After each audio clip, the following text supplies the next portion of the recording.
കുടുംബശ്രീ കഴകം അധ്യക്ഷനും നടനുമായ വിജയുടെ സംസ്ഥാന പര്യടനത്തിന് തിരുച്ചിറപ്പള്ളിയിൽ തുടക്കം. പ്രവർത്തകരുടെ വൻ ജനക്കൂട്ടം കാരണം വിജയ് സമ്മേളന വേദിയിൽ എത്തിച്ചേർന്നത് 4 മണിക്കൂർ വൈകിയാണ്. റോഡ് ഷോ അടക്കം പാടില്ലെന്ന് പോലീസിന്റെ കർശന നിർദ്ദേശമുണ്ടായിരുന്നെങ്കിലും പ്രവർത്തകർ റോഡിന് ഇരുവശവും നിറഞ്ഞതോടെ വിജയുടെ യാത്രയ്ക്ക് റോഡ് ഷോയുടെ രൂപം കൈവന്നു. അതേസമയം സമ്മേളന വേദിയിലെത്തിയ വിജയ്ക്ക് സാങ്കേതിക തകരാർ കാരണം പ്രസംഗം പൂർത്തിയാക്കാൻ സാധിച്ചില്ല. വിവരങ്ങളുമായി അജയ് സുധ ബിജു ചേർന്നു. അജയ്, 2026 തെരഞ്ഞെടുപ്പിൽ താൻ തന്റെ മുന്നിൽ വരും എന്ന് ആഹ്വാനം നൽകിക്കൊണ്ട് വിജയ് നടത്തുന്ന ശക്തി പ്രകടനമായിട്ട് തന്നെ, അതായത് വില്ലുപുരത്തെ കണ്ടതിനപ്പുറമുള്ള ജനക്കൂട്ടം ഈ 38 ജില്ലകളിലും ഉണ്ടാകും എന്ന് പറഞ്ഞുകൊണ്ട് ഉള്ള വിജയുടെ ഈ സംസ്ഥാന പര്യടനത്തിന് അതേ പ്രതികരണം തന്നെയാണോ പ്രവർത്തകരും നൽകുന്നത്? അപർണ, TVK രൂപീകൃതമായിട്ട് 18 മാസങ്ങൾ പിന്നിട്ടിട്ടേ ഉള്ളൂ. എങ്കിലും തമിഴ്നാട്ടിലെ ഒരു മുഖ്യ പ്രതിപക്ഷത്തിന്റെ രൂപവും ശക്തിയും ആ പാർട്ടിക്ക് കൈവന്നിട്ടുള്ളതിന്റെ ഒരു തെളിവാണ് ഇന്നത്തെ യാത്രയുടെ തുടക്കത്തിൽ നമുക്ക് കാണാൻ സാധിച്ചത്. ഇന്ന് രാവിലെ 10:35 വിജയുടെ പ്രസംഗം തുടങ്ങും എന്ന് നേരത്തെ അറിയിച്ചിരുന്നത്. 10:35 പ്രസംഗം തുടങ്ങി 11 മണിക്ക് അവസാനിക്കുന്ന രീതിയിലായിരുന്നു ഇത് സജ്ജീകരിച്ചിരുന്നത്. അതിനുശേഷം വിജയ് ഇന്ന് 2 സ്ഥലങ്ങളിൽ കൂടി തന്റെ യാത്രയുടെ ഭാഗമായി എത്തിച്ചേരും എന്ന് അറിയിച്ചിരുന്നു. എന്നാൽ ഇന്ന് 9:40 പ്രത്യേകം ചാർട്ട് ചെയ്ത വിമാനത്തിൽ തിരുച്ചിറപ്പള്ളിയിൽ എത്തിയിട്ടും അദ്ദേഹത്തിന് 1 മണിക്കൂറിൽ കൂടുതൽ സമയമെടുത്തു വിമാനത്താവളത്തിൽ നിന്ന് പുറത്തെത്താൻ വേണ്ടി മാത്രം. ഈ തിരക്ക് കാരണമാണ് പുറത്തെത്താൻ വേണ്ടി അത്രയും താമസമെടുത്തത്. അതിനുശേഷം സമ്മേളനവേദിയിൽ എത്താൻ വേണ്ടി 4 മണിക്കൂറാണ് അദ്ദേഹം താമസിച്ചത്. അദ്ദേഹത്തിന് വേണ്ടി പ്രത്യേകം തയ്യാറാക്കിയ കാരവാനിലായിരുന്നു യാത്ര. ആളുകളുടെ തിരക്കെല്ലാം നിയന്ത്രിച്ച് ഇത് സമ്മേളന സ്ഥലത്തെത്തിയപ്പോഴേക്കും 4 മണിക്കൂർ പിന്നിട്ടിരുന്നു. പ്രത്യേകം പോലീസിന്റെ 23 ഇന കർശന നിർദ്ദേശങ്ങൾ വിജയ് ഉൾപ്പെടെയുള്ള പാർട്ടി പ്രവർത്തകർക്ക് നൽകിയിരുന്നു.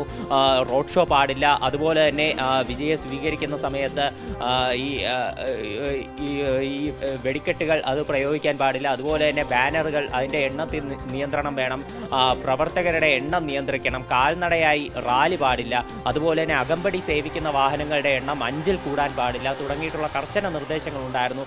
എന്നാൽ പ്രവർത്തകർ എല്ലാവരും ഈ തിരുച്ചിറപ്പള്ളിയിൽ തടിച്ചു കൂടിയതോടുകൂടി വിജയുടെ എയർപോർട്ടിൽ നിന്ന് സമ്മേളന വേദിയിലേക്കുള്ള യാത്ര ഒരു റോഡ് ഷോയുടെ രൂപം തന്നെ പ്രാപിക്കുകയായിരുന്നു. എന്നാൽ സമ്മേളന വേദിയിലെത്തി പ്രസംഗിച്ചു തുടങ്ങിയ വിജയ്ക്ക് തന്റെ പ്രസംഗം പൂർത്തിയാക്കാൻ കഴിഞ്ഞില്ല. 2021 അധികാരത്തിലേറിയതിനു ശേഷം DMK പാർട്ടി നടത്തിയിട്ടുള്ള എന്തെങ്കിലും ഒരു വാഗ്ദാനം പൂർത്തീകരിക്കാൻ അവർക്ക് സാധിച്ചിട്ടുണ്ടോ എന്നായിരുന്നു വിജയ് തന്റെ പ്രസംഗത്തിന്റെ തുടക്കത്തിൽ പങ്കുവച്ചത്. അതുപോലെ തന്നെ തിരുച്ചിറപ്പള്ളി എന്ന് പറയുന്ന സ്ഥലത്തിന്റെ പ്രത്യേകതയും അദ്ദേഹം സൂചിപ്പിച്ചിരുന്നു.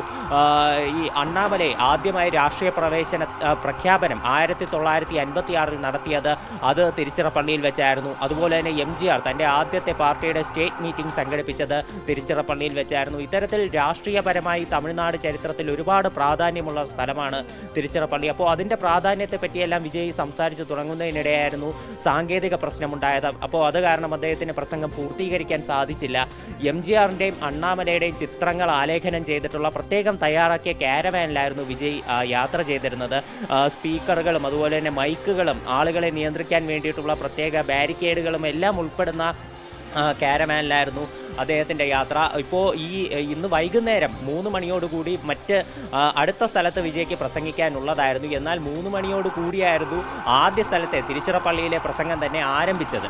അപ്പോൾ ഇന്ന് രാത്രി 7 മണിയോടുകൂടി വിജയുടെ ഇന്നത്തെ പരിപാടി മുഴുവൻ അവസാനിപ്പിക്കാൻ വേണ്ടിയിട്ടായിരുന്നു നേരത്തെ ആലോചിച്ചിരുന്നത്. എന്നാൽ നിലവിലെ സാഹചര്യത്തിൽ അത് പിന്നെ നീണ്ടുപോകാനുള്ള സാഹചര്യമുണ്ട്. പോലീസിൻ്റെ കർശന നിർദ്ദേശങ്ങൾ നിലവിലുണ്ട്.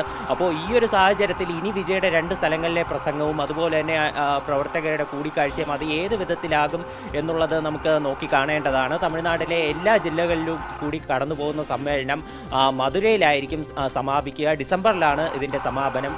ഇതിനെ തുടർന്ന് 2026 ഇലക്ഷന് പൂർണ്ണ ആത്മവിശ്വാസത്തോടെ നേരിടാൻ തന്നെയാണ് TVKയുടെ തീരുമാനം. അപർണ. അജയ് സുധ.